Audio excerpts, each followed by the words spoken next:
मनुष्य का धर्म क्या है? बताइए, मनुष्य का धर्म क्या है? क्या? कर्म करना।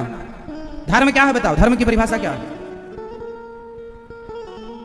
मैया, धर्म की परिभाषा बताओ क्या है? धर्म किसे कहते हैं? आपका धर्म क्या है? क्या? सनातन धर्म, बस। इसके आगे भी कुछ है कि बस इतना ही है? हमारा धर्म क्या है? हमारा धर्म है सत्य। धर्म न दूसर सत्य समाना, इसलिए नाम ही है सत्य सनातन धर्म। सनातन होता है पुराना। सनातन का अर्थ क्या होता है? पुराना। हमारा धर्म पुराना है। कौन सा धर्म पुराना? हम बोले सत्य ही हमारा धर्म है, इसलिए सत्य सनातन धर्म। हमारा धर्म क्या है? सत्य बोलना। हमारा धर्म क्या है? सत्य बोलना। हरिश्चंद्र सत्य बोलते थे, रंती देव दशरथ जी सत्य बोलते थे, राम जी सत्य। इसलिए हमारा धर्म क्या है? इसलिए सत्य बोला करो। सत्य धर्म न दूसर सत्य समाना। और मनुष्य का धर्म क्या है? अहिंसा ही परमो धर्म। किसी की हत्या मत करो। पर जरूरत पड़े, कोई आपके धर्म पर आपको मारे जा रहा है, तो वहां पर आपको उन दुष्टों की हत्या करना, उन दुष्टों को मारना भी आपका, जैसे रावण को मारना धर्म था। रावण को मारना क्या था? मारना ही धर्म था। तो रावण जैसे आतताई लोगों को मार देना परम धर्म। कंस जैसे, हिरण्याक्ष हिरण्यकशिपु जैसे आतताइयों को मार देना परम धर्म। इसको हमारे यहां आधा ज्ञान बताया गया, अहिंसा ही परमो धर्म। अहिंसा तो धर्म है, पर आपकी बहन बेटी को कोई लूट रहा है और आप कहें नहीं जी इसको हाथ जोड़ेंगे, भैया चले जाओ, बहन की इज्जत ना लूटो। नहीं साहब, ऐसे लोगों को तो दंड देना परम धर्म है। तुरंत ऐसे लोगों को दंड दिया जाए। बाली की ये ताकत के सुग्रीव की पत्नी का उसने हरण कर लिया और सुग्रीव की पत्नी के साथ उसने दुराचार किया, तो राम जी ने उसे मार दिया। बाली को मारा, मार दिया। तो कहने का अर्थ यह है, हमारे यहां दया धर्म का मूल, दया भाव रखो। पर जो दया के पात्र है उस पर दया करना है, जो दया का अधिकारी नहीं उस पर दया ना करना। पृथ्वीराज चौहान ने 17 बार मोहम्मद गौरी पर दया की। इतनी ज्यादा दया करने की जरूरत क्या थी? उसने पकड़ लिया, तुम्हारी आंखें फोड़ दी। बाद में तुम्हारे को मारने के बाद उसने बंदी बनाने के बाद सत्ता हासिल कर ली, फिर ना जाने कितना अत्याचार बहन बेटियों पर किया होगा उसने। बाद में तो फिर मारा गया, आंखें भले फोड़ दी, फिर भी पृथ्वीराज चौहान ने उसे मारा। लेकिन फिर भी इतना दया नहीं, इतनी दया ना करो कि तुम्हारी दया ही तुम्हारे दुख का कारण बन जाए। एक बार दया ठीक की, 2 बार ठीक की, 17 बार कौन दया करता हो? कह रहे हो तो ज्यादा दया नहीं। पितामह भीष्म के सामने द्रौपदी की साड़ी खींच रही थी और वो खींचने वाले पर दया कर रहे थे। अरे घर का लड़का है, घर का 2-4 थप्पड़ मारा होता तो महाभारत नहीं होता। क्यों जी? दया किस पर करें, कितनी करें, यह भी समझने का विषय है। जो दया का पात्र है उस पर दया की जाए। आतंकवादियों पर दया करके क्या लाभ मिलेगा? हाँ या ना? मैया समझ रही हो मेरी मां? इसलिए दया उतनी जितनी। तो हमारे यहां कहा धर्म क्या है? हमारे यहां दया पर हित सरिस धर्म नहीं भाई। परोपकार करिए, सबकी सेवा करिए, समाज की सेवा। सेवा करना धर्म है, सत्य बोलना धर्म है, दया करना धर्म है। ये धर्म की परिभाषाएं। शास्त्रों का सार क्या है? राम नाम ही सार है, कृष्ण नाम ही सार है। भगवान सगुण है या निर्गुण है, ये चर्चा उठी। अच्छा बताओ, भगवान साकार है कि निराकार है? भगवान सगुण भी है, निर्गुण भी है, साकार भी है, निराकार भी है। अब सुनते हैं, अब चलते हैं थोड़ी। आपको जो कथाएं सुननी है, जो समझनी है, वो कथाओं के पीछे का मैसेज क्या है वो समझते हैं। भगवान के 24 अवतारों का वर्णन है भागवत जी में। व्यास जी महाराज ने 17 पुराण लिखा। अब मैं छोटी सी कथा आपको सुनाता हूं, जो आपको बहुत कुछ ज्ञान देने वाली है। हर कथा कुछ ना कुछ सिखाएगी, बस सीखने के लिए रेडी हैं तो। वेद व्यास जी ने 17 पुराण, वेद व्यास जी 17 पुराण लिखे, शांति नहीं मिली। तब नारद जी आए, कहा भागवत जी की रचना कीजिए। भागवत जी लिखी, अपार शांति। भागवत जी कहां से? नारद जी बोले मैं दासी पुत्र था, भगवत कृपा से ब्रह्मा पुत्र हुआ। महाभारत से अब बात शुरू होती है। महाभारत की घटना क्या थी? ये उन दिनों की बात है। महाभारत कैसे हुआ, क्यों हुआ, कहां हुआ, कब हुआ, आज महाभारत से जुड़े तमाम प्रश्नों के उत्तर आपको दिए जाएंगे। सावधान हो जाइए। महाभारत 2 पक्षों में हुआ था। वो 2 पक्ष कौन कौन से थे? कौन कौन से थे? महाभारत के 2 पक्ष कौन कौन से थे? इनसे पूछो भैया से, कौन कौन से थे?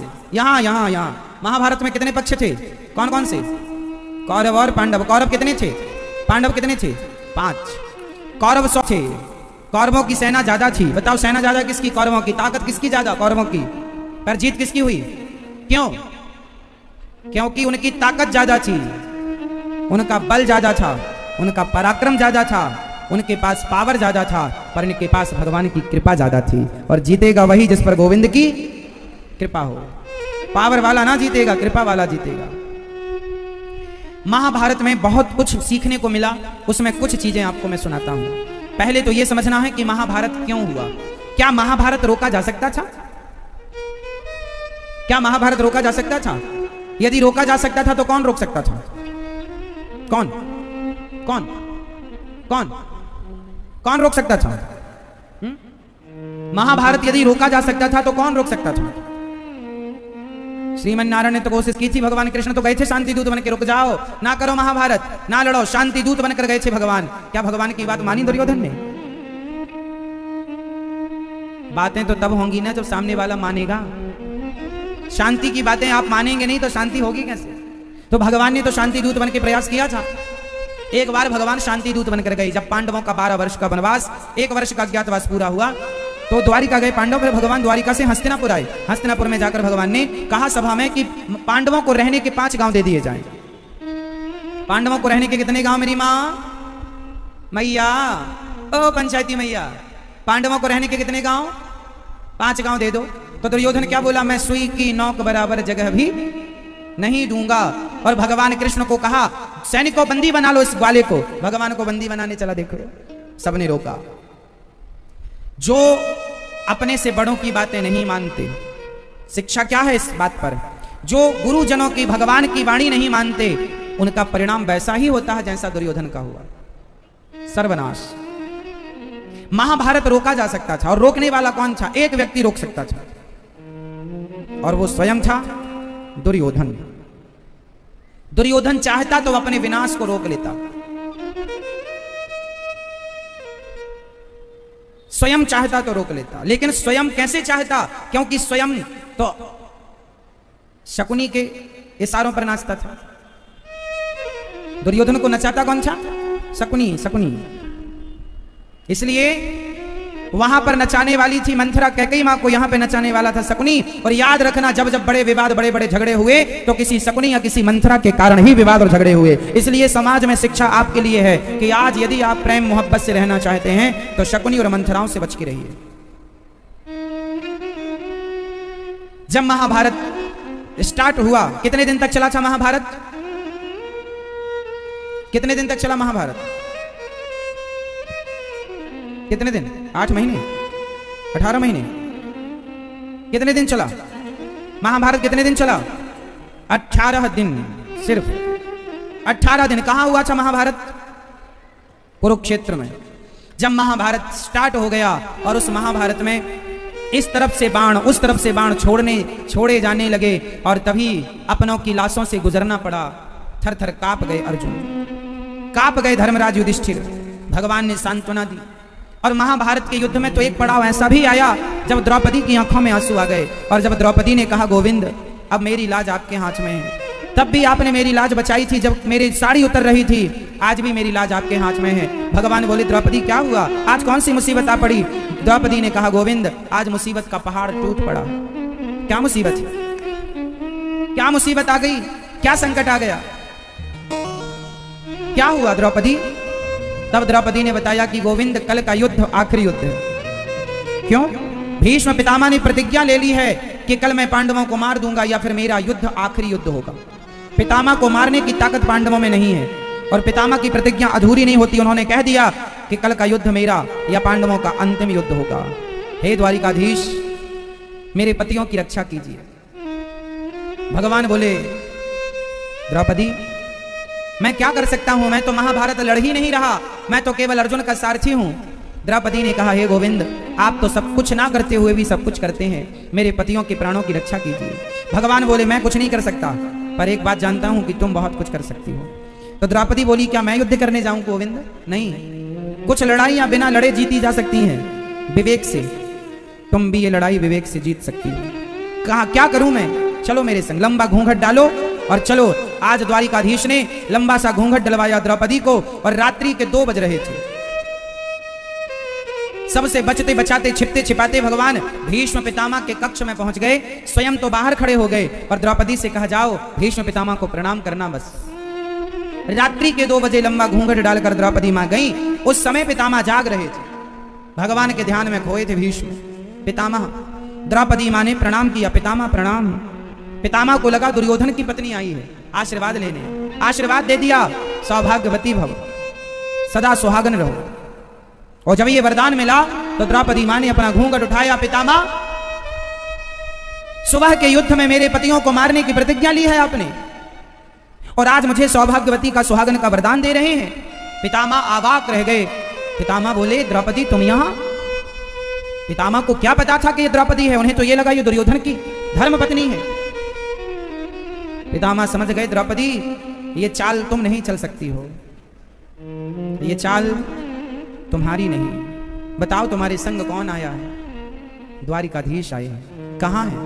बाहर खड़े हैं। पितामह दौड़ पड़े, आज मेरे द्वार पर, मेरे घर पर, मेरी कुटिया पर द्वारिकाधीश जगत के पालनहार आए हैं। पितामह दौड़ पड़े, जाकर देखा तो बाहर सिमटे से गोविंद द्रौपदी की चरण पादुका लेकर अपनी छाती से लगाकर सिमटे से किनारे पर खड़े थे छिप करके। पितामह बोले, प्रभु आपको छिपने की क्या जरूरत है, और आपने ये चरण पादुका छाती से क्यों लगाई? किनकी चरण पादुका है? भगवान ने इशारा किया, द्रौपदी की। तो द्रौपदी की चरण पादुका छाती से, आपके द्वार पर ये चरण पादुका यदि कोई सैनिक देख लेता तो वो कहता कि पितामह से मिलने द्रौपदी क्यों आई है? आप पर आरोप लग जाता कि आप पांडवों से मिले हुए हैं, इसलिए आप पर कोई दाग ना लगे आपके चरित्र पर पक्षपात का, इसलिए मैंने द्रौपदी की चरण पादुका छिपा ली। और पितामह भक्त की रक्षा के लिए उसकी चरण पादुका हृदय से क्या सिर से लगानी पड़े तो मैं सिर से लगाने को तैयार हूं। पितामह, पांडवों को आपने मारने की प्रतिज्ञा ली है। द्वारिकाधीश, पितामह ने कहा, हे द्वारिकाधीश, जिनके रक्षक आप हैं उन्हें ये पितामह क्या मार सकता है? कल का युद्ध मेरा आखिरी युद्ध होगा। द्रौपदी प्रणाम करके पितामह को चल पड़ी।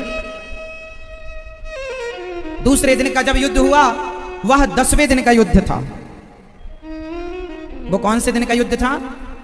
युद्ध के आज 10 दिन हो गए थे, और अर्जुन पर जो पितामह भीष्म ने बाणों की बरसात की, तो महाभारत में भीष्म पितामह ने प्रतिज्ञा ली, भगवान कृष्ण ने प्रतिज्ञा ली थी कि मैं अस्त्र शस्त्र नहीं उठाऊंगा, और पितामह ने कहा मैं आपको उठवा कर रहूंगा। जब बाणों की बरसात अर्जुन पर की तो रथ का पहिया लेकर द्वारिकाधीश दौड़ पड़े। पितामह, मेरे भक्त को एक भी बाण लगा तो खैर नहीं तुम्हारी। आज भगवान ने अपने भक्त की प्रतिज्ञा को बचाने के लिए आज भगवान ने अपनी प्रतिज्ञा तोड़ दी, अपनी प्रतिज्ञा तोड़ दी, और समाज को एक मैसेज दिया। समाज को तो ठीक है, पितामह भीष्म को एक मैसेज दिया। भीष्म पितामह ने भी एक प्रतिज्ञा कर रखी थी, क्या? कि मैं हस्तिनापुर के इस राज्य सिंहासन पर बैठने वाले उस राजा की सदा रक्षा करूंगा जो इस सिंहासन पर बैठेगा, और इनके ही इशारों पर मैं चलूंगा। ये मेरी प्रतिज्ञा है, मैं कभी विवाह नहीं करूंगा, मेरी कोई संतान नहीं होगी, ये मेरी प्रतिज्ञा है। भीष्म पितामह, शांतनु इनके पिता, गंगा इनकी मां। माता गंगा के 7 पुत्र हुए थे, जो जन्म लेते ही गंगा मैया ने उन्हें पानी में डुबा दिया था, और इनके पति से प्रतिज्ञा थी कि आप हमें हमारे काम में रोक टोक नहीं करेंगे, यदि टोकेंगे तो मैं चली जाऊंगी। जब 8वीं संतान हुई गंगा की, वो थे पितामह, जब उन्हें लेकर पानी में डुबाने लगी तो उनके पति अर्थात शांतनु ने कह दिया कि ना देवी, इतना बड़ा राज्य सत्ता है, इसे चलाने के लिए कोई तो संतान चाहिए। तो पुत्र देकर के गंगा मैया चली गई। उसके बाद फिर गंगा मैया कभी नहीं आई। शांतनु का विवाह बाद में माता सत्यवती से हुआ, और सत्यवती एक केवट की पालती हुई बेटी मानी जाती है। जन्म नहीं दिया उसने, पर उन्हें मिल गई तो पाला पोसा, तो अधिकार उन्हीं का था। तो जब शांतनु को सत्यवती पसंद आई और इनका जब विवाह हुआ तो एक शर्त पर विवाह हुआ था। शर्त यह थी कि मेरी बेटी से हुए बच्चे ही यहां के राजा बनेंगे। जब ये प्रतिज्ञा सुनी तो शांतनु ने विवाह करने से मना कर दिया, क्योंकि हस्तिनापुर के राजा बनने लायक भीष्म पितामह थे, और भीष्म पितामह को ही हस्तिनापुर का सिंहासन मिलना था। लेकिन क्यों नहीं मिला जानते हैं? क्योंकि जब भीष्म पितामह के पिता का दूसरा विवाह हुआ तो उस लड़की के पिता ने शर्त रख दी कि मेरी लड़की, मेरी बेटी से पैदा हुई संतान ही हस्तिनापुर की सिंहासन पर बैठेगी। यदि ये मंजूर है तब तो मैं अपनी बेटी का विवाह करूंगा आपसे। शांतनु ने मना कर दिया, मैं नहीं करूंगा फिर बेटी से विवाह आपकी। जब ये बात भीष्म पितामह को पता लगी तो भीष्म पितामह ने अपने पिता से कहा, पिताजी आप विवाह कर लीजिए, मुझे इस गद्दी पर बैठने का कोई लोभ नहीं है। तो फिर बात आगे बढ़ी कि ठीक है, आपकी बेटी से पैदा हुई संतान ही इस गद्दी पर बैठेगी। तो उन्होंने दूसरी प्रतिज्ञा रख दी सत्यवती के पिता ने। योजनगंधा भी नाम था सत्यवती का, योजनगंधा कि योजनगंधा के पिता ने कहा, सत्यवती के पिता ने कहा कि चलो आप तो अपने बेटे को नहीं बिठा लोगे, पर जब इनके बेटा होगा तब तो आप हस्तिनापुर का राज्य से दे देंगे। तो भीष्म पितामह ने कहा कि मेरा कोई बेटा होगा ही नहीं, आज मैं प्रतिज्ञा करता हूं अपने पिता के सुख के लिए, क्योंकि उनके सुख पर बार बार मैं बाधा बन रहा हूं। मैं प्रतिज्ञा करता हूं, आकाश को, देवताओं को, पृथ्वी को, नदी और समुद्र को साक्षी मान करके यह भीष्म पितामह अखंड ब्रह्मचर्य का पालन करेगा और मैं कभी विवाह नहीं करूंगा, और इस सत्ता पर, इस गद्दी पर बैठने वाले प्रत्येक राजा की सेवा और रक्षा मैं करूंगा। जब यह बात सुनी गई तो मत्स्य सत्यवती का विवाह हुआ, और जब सत्यवती का विवाह हुआ तो सत्यवती के पति अर्थात भीष्म पितामह के पिता शांतनु ने पितामह को वरदान दिया, बेटा तुमने पिता के लिए इतना बड़ा परित्याग किया है, जाओ मैं तुम्हें इच्छा मृत्यु का वरदान देता हूं। तो भीष्म पितामह को जो इच्छा मृत्यु का वरदान था, यदि आपसे कोई सवाल करे कि भीष्म पितामह को इच्छा मृत्यु का वरदान किसने दिया, तो उनके पिता ने दिया था ये इच्छा मृत्यु का वरदान, कि बेटा एक पिता की आज्ञा, पिता का आशीर्वाद था भीष्म पितामह पर कि जाओ तुम्हारी इच्छा मृत्यु होगी। इच्छा मृत्यु जानते हैं, जब तुम चाहोगे तब मरोगे, नहीं चाहोगे नहीं मरोगे। तो भीष्म पितामह की प्रतिज्ञा थी कि इस सिंहासन पर बैठने वाले की रक्षा करूंगा, और पितामह की यह प्रतिज्ञा सही थी या गलत थी? जोर से, जोर से। यदि गद्दी पर कोई नालायक राजा बैठा हो, बलात्कारी राजा बैठा हो, तो क्या पितामह भीष्म आप तब भी उसकी रक्षा करेंगे? इसलिए भगवान कृष्ण ने अपनी प्रतिज्ञा तोड़ दी, ये बताने के लिए कि पितामह सही वक्त पर आपने अपनी प्रतिज्ञा तोड़ के दुर्योधन को खदेड़ दिया होता तो यह महाभारत ना होता। तोड़ देना चाहिए प्रतिज्ञाएं। यदि गलत रास्ते पर कोई जा रहा है और आपकी प्रतिज्ञा आपको रोक के बैठी है, ऐसी प्रतिज्ञा ना करो। और कर ली है। जब दुर्योधन गलती कर रहा था भरी सभा में द्रौपदी के कपड़े उतारने की, तो पितामह को अपनी प्रतिज्ञा तोड़ देनी चाहिए थी कि इस सत्ता पर, इस गद्दी पर ऐसे नालायक, ये दुर्योधन भविष्य का राजा था, युवराज था, धृतराष्ट्र के बाद यही उस गद्दी पर बैठता, तो बैठने के पहले ये भाभी के कपड़े उतार रहा है, इस गद्दी पर बैठने के बाद क्या करेगा? इसलिए भगवान ने अपनी प्रतिज्ञा तोड़कर पितामह को उपदेश दिया कि तुमने सही वक्त पर प्रतिज्ञा तोड़ी होती तो यह दुर्गति ना होती। इसलिए जीवन में गलत निर्णय ना लिया करो, और लिए हो तो भूल जाओ उन गलत निर्णयों को। भीष्म पितामह को अर्जुन ने बाण मारा, भगवत कृपा से छलनी हो गया, शरीर बाणों की सैया पर लेट गए भीष्म पितामह। और महाभारत के युद्ध में भीष्म पितामह जब गए, उसके बाद सेनापति पितामह के बाद किसे बनाया गया? गुरु द्रोणाचार्य को अब सेनापति बनाया गया। और गुरु द्रोणाचार्य जब सेनापति बने महाभारत के, तो गुरु द्रोणाचार्य ने एक चक्रव्यूह की रचना की। कौन सा व्यू बनाया? चक्रव्यूह। और उस चक्रव्यूह में फंसना था अर्जुन को, पर अर्जुन तो जाना और आना दोनों जानते थे, पर फंस गया एक छोटा सा बच्चा। क्या नाम था? अभिमन्यु। उस चक्रव्यूह में जाकर के अभिमन्यु जब फंसे, तो अभिमन्यु को चक्रव्यूह में जाना तो आता था, वापस आना? अच्छा ये बताओ, जाना कहां सीख लिया था? जोर से। मां के पेट में। अच्छा ये बताओ, अभिमन्यु ने जब मां के पेट में ही चक्रव्यूह में जाने की कला सीख ली, तो मां के पेट से बाहर आने के बाद क्या आने की कला नहीं सीख सकते थे? क्यों नहीं सीखा? क्यों नहीं सीखा? अरे चलो चलो, जाना सीख लिया, 9 महीने बाद अपनी मां के पेट से बाहर आ गए। जब ये 5 साल के थे अभिमन्यु, जब ये 10 साल के थे अभिमन्यु, जब ये 13 साल के थे अभिमन्यु, तो अपने पिता से पूछना चाहिए था ना कि पिताजी हमें आने की विद्या भी दो, जाने की हमने तो पेट में सीख ली थी, नहीं ली। इसका मतलब ये हुआ कि जो व्यक्ति अपनी शिक्षा को अपडेट नहीं करता, समय के साथ साथ नया ज्ञान हासिल नहीं करता, वो व्यक्ति अभिमन्यु की तरह चक्रव्यूह में फंस जाया करता है। इसलिए जीवन में हमेशा ज्ञान लेते रहो। मेरे पास जो है पर्याप्त है, इस घमंड में रहोगे तो कुछ ना कर पाओगे। ज्ञान हमें नित्य नया चाहिए, सीखते रहो। इस कथा से क्या शिक्षा मिली आपको? कि अभिमन्यु ने अपने आप को अपडेट नहीं किया। जन्म ले लिया तो सीख लेना था, पर नहीं सीखा। इसलिए सीखते रहो। क्या करते रहो? अभिमन्यु मारे गए चक्रव्यूह में। किसके तत्वाधान में मारे गए? गुरु द्रोणाचार्य उस समय सेनापति थे। युद्ध का नियम था, एक योद्धा से एक ही लड़ेगा, एक सारथी। यदि रथ पर है एक योद्धा और दूसरा भी रथ पर है तो युद्ध, एक नीचे और एक ऊपर तो युद्ध नहीं होगा। एक का हाथ खाली है और दूसरे के में तलवार है तो भी युद्ध नहीं होगा। आपने हत्थे पर वार नहीं कर सकते। लेकिन युद्ध के जितने नियम थे सारे नियम तोड़ दिए गए अभिमन्यु की हत्या के लिए। दुर्योधन ने मारा, शकुनी ने मारा, वहां पर दानवीर कर्ण भी थे, मारा। भीष्म पितामह ने मारा, भीष्म पितामह ने, गुरु द्रोणाचार्य ने मारा, सबने मारा। एक योद्धा से 7 महारथियों ने, जयद्रथ ने मारा। मरे हुए बच्चे के सिर पे लात जयद्रथ ने मारा था अभिमन्यु जब मर गए। जब आपने मर्यादा तोड़ दी, आपने युद्ध के नियम तोड़ दिए, तो फिर अब ये आपके लिए भी टूटेगा, तब नानी याद आएगी। अभिमन्यु मारे गए। भीष्म पितामह, अर्जुन ने प्रतिज्ञा ले ली, कल के युद्ध में मैं जयद्रथ को मार दूंगा, यदि नहीं मारा तो मैं चिता पर जल जाऊंगा। कल के युद्ध में किसको मारना है? जयद्रथ। जयद्रथ कौन है? कौन है जयद्रथ? मैं ये बताओ, जयद्रथ कौन थे? दुर्योधन के जीजा, दुर्योधन के जीजा जी थे। अब लो भैया, दूसरे दिन का युद्ध हुआ। जयद्रथ तो भागना चाहा पर उसे रोका गया कि भैया हम तेरी रक्षा करेंगे। बड़ी सिक्योरिटी बढ़ाई गई और रखा गया। तब वहां पर भगवान ने एक लीला रची थी, पता है आपको? अच्छा बताओ, भगवान पक्षपाती है या नहीं? जोर से, भगवान पक्षपाती है या नहीं? मैया, ये मैया सो रही है, क्या कर रही है? जगाओ मेरी माँ, सो गई मेरी माँ। हाँ बताओ, भगवान पक्षपाती है या नहीं? हाँ या नाम उत्तर दो मेरी माँ। पीछे वाली मैया, ओ मैया,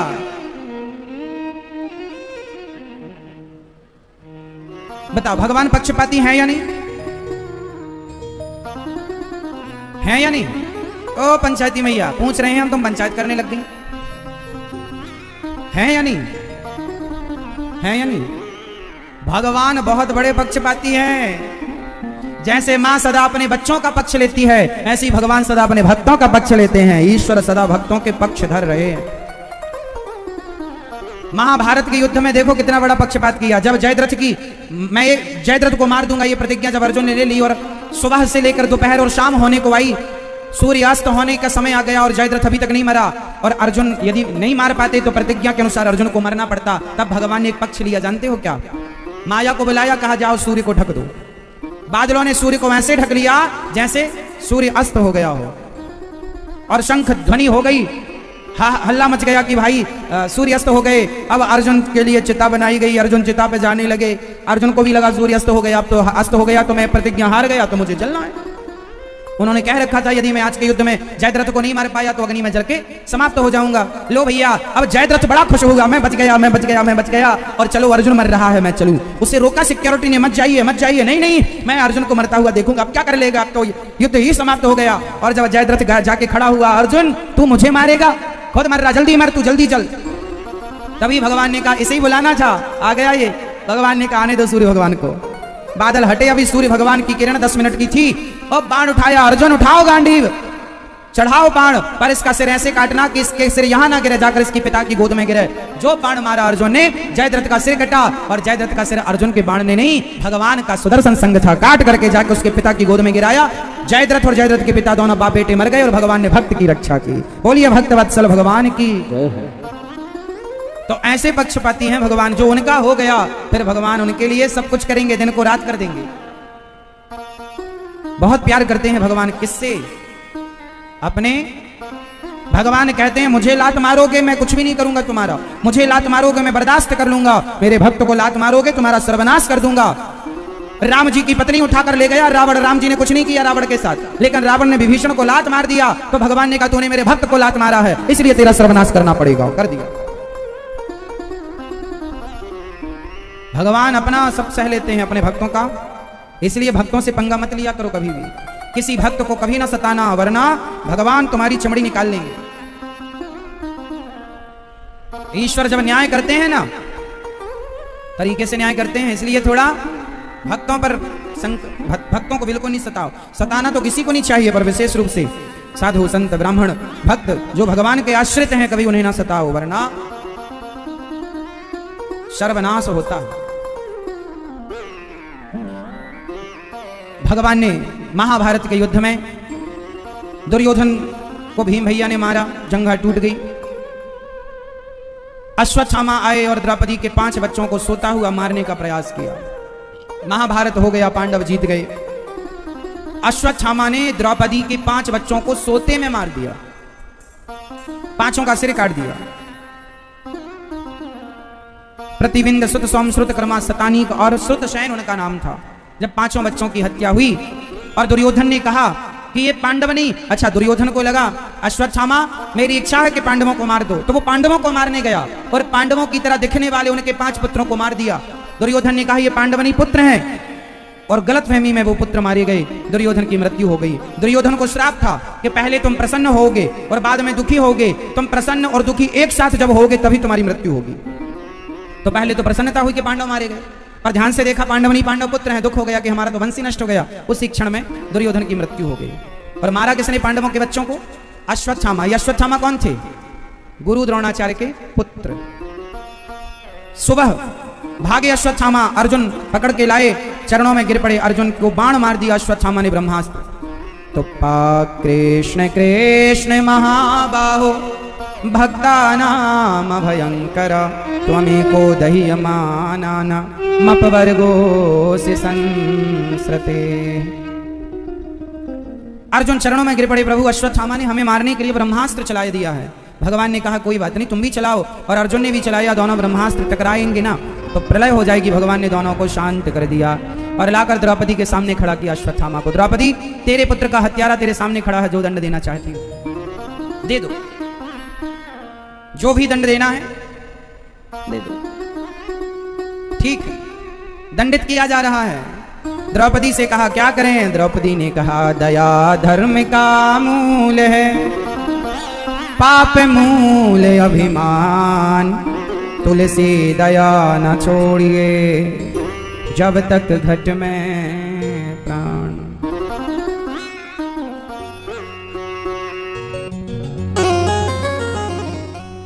क्यों सो रही हो मां, कब जागोगी मां, इतना क्यों सोती हो मां, और कब तक सोगी।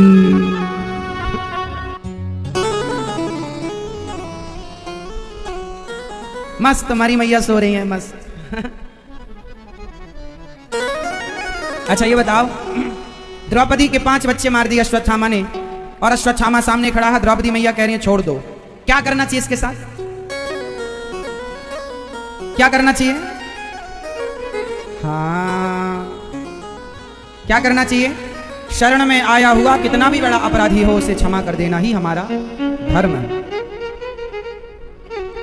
अश्वत्थामा शरण में आए, पहला। दूसरा वो गुरु पुत्र हैं, ब्राह्मण हैं, मारना सही नहीं है। इसलिए द्रौपदी ने कहा छोड़ दो। 5 बच्चे मर गए जिन मां के, वो कह रही हैं छोड़ दो। मतलब विवेक नष्ट नहीं हुआ तब भी, जब 5 बच्चे मारे गए। देखो, मरना जीना तो प्रकृति का नियम है, लेकिन आप अपने विवेक को नष्ट ना होने दीजिए, इसका ख्याल रखिए।